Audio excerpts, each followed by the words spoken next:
Before we jump into this video, I've got some incredibly exciting news to share with you. Well, it's exciting for me. It might feel some jealousy in you. I am in the DC Dual Force streamer exclusive beta. Honestly, I don't even have words for it. I was under the impression I had no chance of getting into a DC Dual Force streamer beta. I don't stream much on Twitch these days, though I will be when the game is out. And I only have like 2.5k subs on YouTube, but here we are, and I'm totally thankful for it. And if you're watching this video right now, at the time of it releasing, and for the next 4 hours, I'm going to be live on Twitch playing the game right now. I'll leave a link in the description to my Twitch channel so that you can come join us. I'll also leave a link to the DC Dual Force community Discord that I've been running for, well, quite a while now. So come say hi in Twitch chat and come say hi on Discord. But with that out of the way, let's talk about the 5 decks that I'm most excited to play in DC Dual Force and why. Before I go over these decks, I want to be fully transparent about something. What you're looking at right now is a tabletop simulator mod that I made for the game to be able to test out certain cards, get an idea of how strong everything is. So honestly, I've had a ton of time to theory craft the game, probably more so than anyone on the planet right now,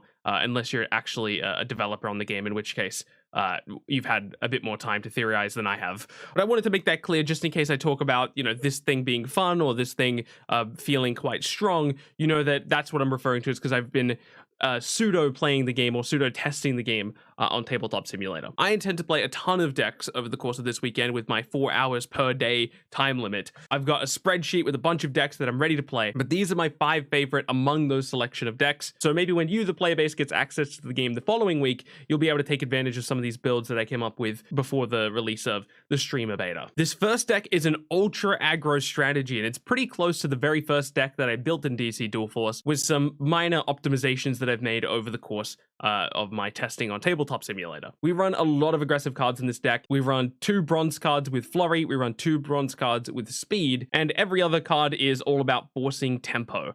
Iris West is a great way to maintain board control early on in the game because it gives you access to 2 leaders that can attack, and obviously it has a really positive interaction with the Flash, who we are running as one of our leaders. It's only attacking for 1, but it really helps contribute to the board state. We're running the ultimate card, the Riddler, for some potential card draw, but really we're just happy about its 2/4 stat line. We're running 2 copies of Hugo Strange because it's great at slowing down those otherwise really cheap abilities like Harley Quinn and Batman that are great at controlling the board state early on in the game. And the rest of our bronze cards are just cheap, aggressive cards that are able to create favorable trades, stuff like Shadow and Prometheus. And Stargirl is just a really solid card, honestly. I think you should pretty much consider her in almost every green deck or every energy deck. In the silver slot, we're running Red Tornado, which is a very favorable card with our many flurry activations in the deck, not only from our leader, but also our recruits. We're running Firestorm. Even though we're not running any crazy lightning bolt strategy or anything like that, I still think Firestorm's a great card for AoE damage, and he's an ultimate card anyway, so it's not like he's going to be bricking our deck in any crazy way in scenarios where we're not going to be able to take advantage of his effect. But really, even if we're triggering this for 2,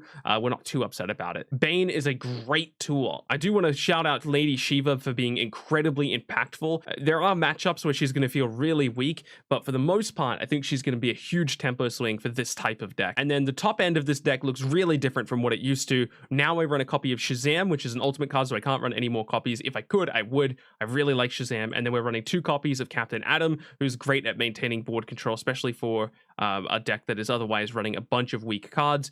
Giving them Aura is a fantastic defensive tool to prevent any board clears. And then, of course, our 2 leaders are Lex Luthor and the Flash. We've gone with the Flash because of obvious reasons. He makes sense in an aggressive style deck. And then Lex Luthor has 2 applications in this deck. One is if the opponent puts up a big wall in front of a leader that we're trying to kill, we can always just use Lex's effect to get rid of that, throw all of our damage on the otherwise protected leader. But also, if we do take control of the board really early on and we have a full board and a leftover resource, we can just sacrifice one of our cards to take the 2-card draw and then play a newly drawn card, because odds are is whatever that extra resource is, we have the ability to play one of the 2 cards that we draw just because our deck has so many bronze cards. I do also want to give a quick shout out to Candle of Neuron, who's a great finisher in a Flash deck because, of course, Flash has Flurry, so you can use Candle of Neuron on the Flash, getting him up to 8 attack in total if you count his leader ability, and deal a ton of damage as a result of that, ultimately dealing 16 damage in total. I do think there are some matchups that this deck is going to struggle in, but as far as aggressive decks go,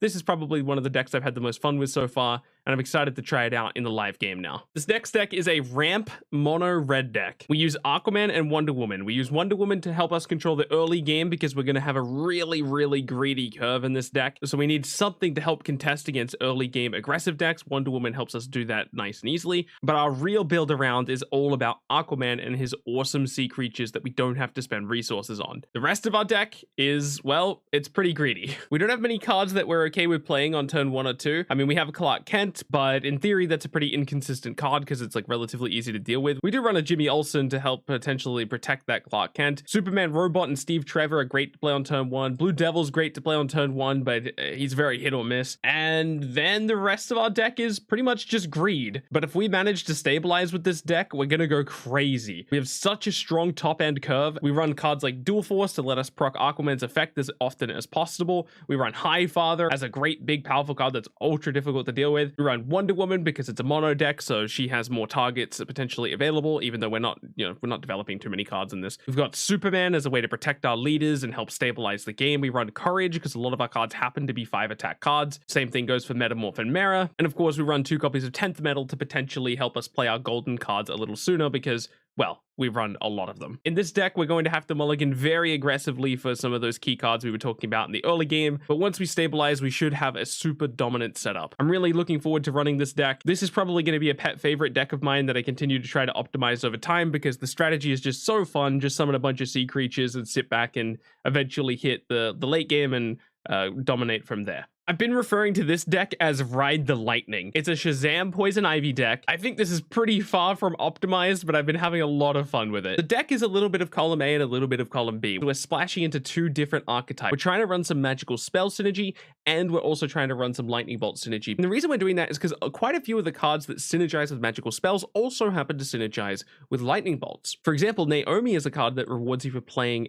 well, just cards, and lightning bolts are free actions that contribute to buffing up Naomi. 6 out of 21 of the magical spell actions are indeed also free, so they can contribute to Naomi as well. John Constantine can protect our wide board if we play a magical spell, but he does not get rewarded if you play a lightning bolt. But cards like Firestorm get rewarded on both ends of the spectrum, both lightning bolts and magical spells. Cosmic Staff buffs up both. Malcolm Merlin has insane synergy with some of the magical spells, and of course, lightning bolts. Honestly, this deck could absolutely do without Necron, but he's an ultimate card, and I needed another card in the deck. So I figured, why not? There's a really spicy card in this deck, and it's Forbidden Tome, which deals 3 damage to each of your leaders, 6 damage in total, but it gives you 2 magical spells, man. I have a lot of faith in this card, even though, of course, it's very risky. And then I'm also running Poison Kiss in this deck to potentially wane down my opponent over time, which is something we're going to be doing passively over the course of the game anyway, because we're running Poison Ivy, who summons in a Savage Vine. There are some dream scenarios with this deck where you go infinite and you do a bunch of lightning bolt stuff with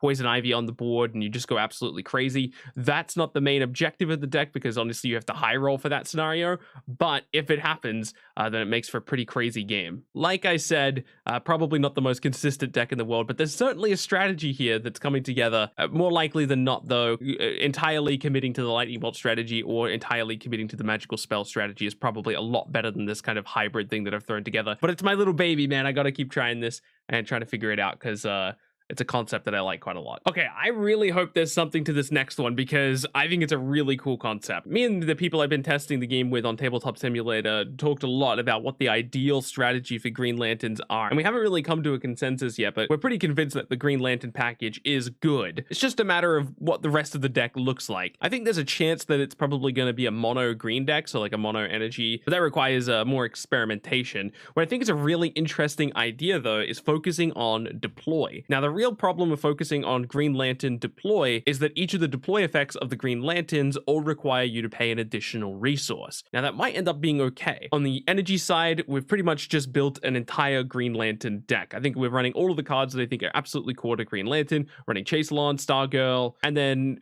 your entire Green Lantern package, with the exception of the free Green Lantern Cadet. The ring chooses, by the way, is way better than I gave it credit for. Seeing 3 Green Lanterns as an option and being able to pick the best one for that scenario, and it gets +2/+2, is so good. Just wanted to throw that in there while I could. We're running Hal Jordan, of course, and then I've put in Speed Force as a potential finisher, because if you play a big Hal Jordan in the late game, oftentimes he might just be able to finish the game if he gets a chance to attack again. Also, we have some big threats on the blue side. Let's take a look at what we're running on Tactics. On the Tactics side of this deck, we're focused on entirely deploy effects. We're running the Question because he's a nice draw card, lets us find some of our other options. We're running 2 copies of Batarang just because it's a solid removal tool. We're running Bluebird because she creates gadgets and she's a 2/3. 2/3 is just fine. We're running Batwing. I think Batwing's fine even if your deck isn't super gadget focused. At the end of the day, I mean, he's just a 4/5 that gives you a gadget. That's pretty good. Robin helps us charge up our leaders. Both of our leaders have relatively expensive effects. They're both 3-cost effects. Sustained Effort lets us re-trigger all of our deploy effects. Now, yes, of course, we won't ever get off a scenario where we trigger all of our Green Lantern effects because our Green Lantern effects each require us to spend a bronze resource, but there are some strong deploy effects on our Tactics side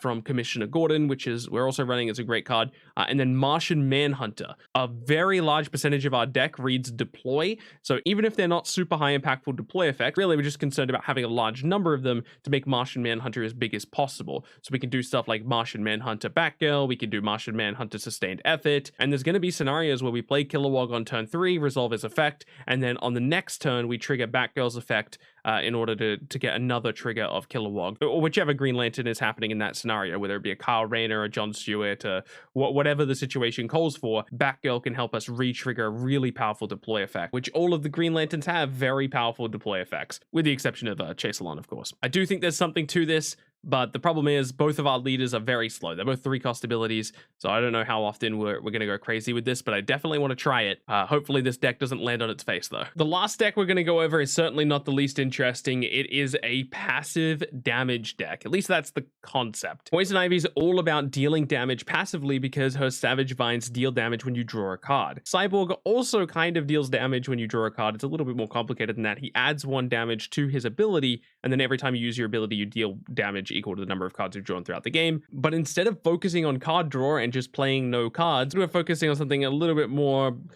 control-y. We run Ivy's Flytrap to draw more cards. We run Talon to kill off anything that they play in the early game because all we care about is making sure we don't get overwhelmed. We run Life Absorption as a bit more contribution to that kind of passive damage thing. We run Shadow to potentially trade up with some of our more tanky creatures that we have on the blue side. Traumatize as early game removal. The Culling is additional early game removal. We've got Omega Beams to just straight up kill anything. Massacre to clear the board. We run 2 copies of Poison Kiss to potentially contribute to that overtime damage. We run 2 copies of Boom Tube to clear up the opponent's board, and ideally our game's going to go a little longer than the normal game, so Anton Arcane should get a little bit of additional value. We run 1 copy of Nightmare Nurse as a potential bit of healing. We run 2 copies of Arkham Guard. The reason we run 2 copies of Arkham Guard is it's essentially the blue version of the card we actually wanted to run with, which is Prometheus, who's a 1/5 with Guard. But unfortunately, we're not able to run that because we have too many Tyranny cards we want to run, so we just run Arkham Guard instead as an alternative,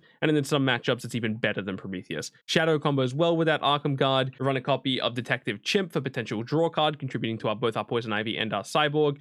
Bruce Wayne will give us investments, which also contributes to our Poison Ivy and Cyborg. You're running a Bat Computer for card draw, Bat Cycle also for card draw, and a bit of defense as well, because when you use Bat Cycle, not only are you charging your leader, but you're also giving them evade, which means they have to waste an attack on your leader. Running Built Anew to not only draw cards, but to heal as well, because again, we're trying to stall out the game as long as possible. Our gold cards are all about stalling out the game rather than doing anything proactive, which is maybe a sign the deck isn't very good, but I want to do something like this with Poison Ivy and Cyborg. This is not a deck that I've experimented yet with on Tabletop Simulator, so I'll be trying this for the first time in the beta come this weekend. So there you go. Those are just some of the decks that I'm going to be playing on stream during the beta. I've got a handful of other decks I want to cook up between now and beta. At the time we're recording this video, beta is not happening. Obviously, by the time you see this, beta is happening. But I'm recording this like 3 days in advance. So I should get back to the kitchen and get cooking. Keep being awesome, and I'll catch you in the next one.